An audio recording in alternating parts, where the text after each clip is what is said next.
काय शक्तीपीठ महामार्गाला मोठा विरोध होतो, आज मोर्चा देखील काढलेला आहे। नाही, हा शक्ती मार्ग जो आता नवीन जो शासनाने काढलेला आहे त्याला शेतकऱ्याचा प्रचंड विरोध दिसतोय। आज फार मोठा मोर्चा आलेला आहे। आता त्या मोर्चाचं निवेदन घेण्यासाठी मी निघालेलो आहे। तर मी मुख्यमंत्री महोदय, दोन्ही उपमुख्यमंत्री महोदय यांना उद्याच मंत्रिमंडळाच्या बैठकीमध्ये हा विषय लक्षात आणून देईन आणि हा रस्ता होऊ नये अशी जी शेतकरी मागणी आहे ती त्यांच्या कानावर घालेल।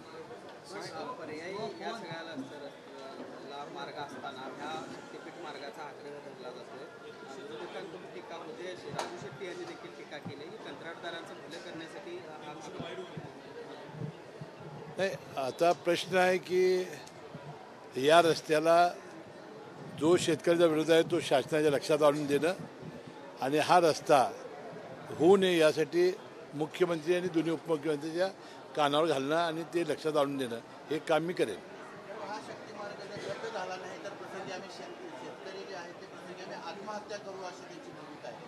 नाही, आता याला तीव्र विरोध आहे। आता माझं मत आता लोकसभेच्या निवडणुका जवळ आहेत, विधानसभेत निवडणुका आहेत।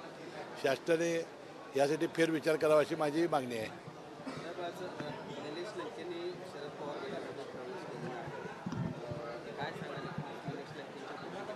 नाही, ते अनेक दिवसापासून लोकसभा नगरची लढवण्याची तयारीत होते आणि ती जागा आता भारतीय जनता पक्षाला असल्यामुळं ती त्यांना मिळण्याची शक्यता नव्हती, म्हणून ते कदाचित तिकडे गेले असतील।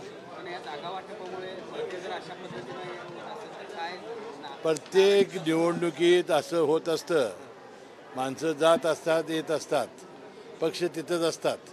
जागा वाटपाबद्दल अनेक चर्चा आहेत, 4 जागाच मिळतील असे राष्ट्रवादीला म्हटलं जातं। नाही, तो आता जे ठरेल ना, काय ठरेल ते आता आज संध्याकाळी उद्या ठरेल।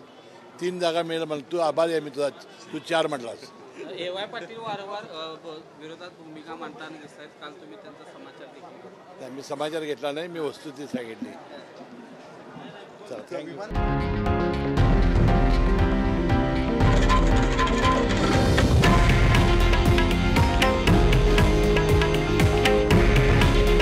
हे आहे देशातील नंबर 1 न्यूज नेटवर्क आणि आपण पाहत आहात TV9 मराठी। काळजी तुमची, हित महाराष्ट्राचं।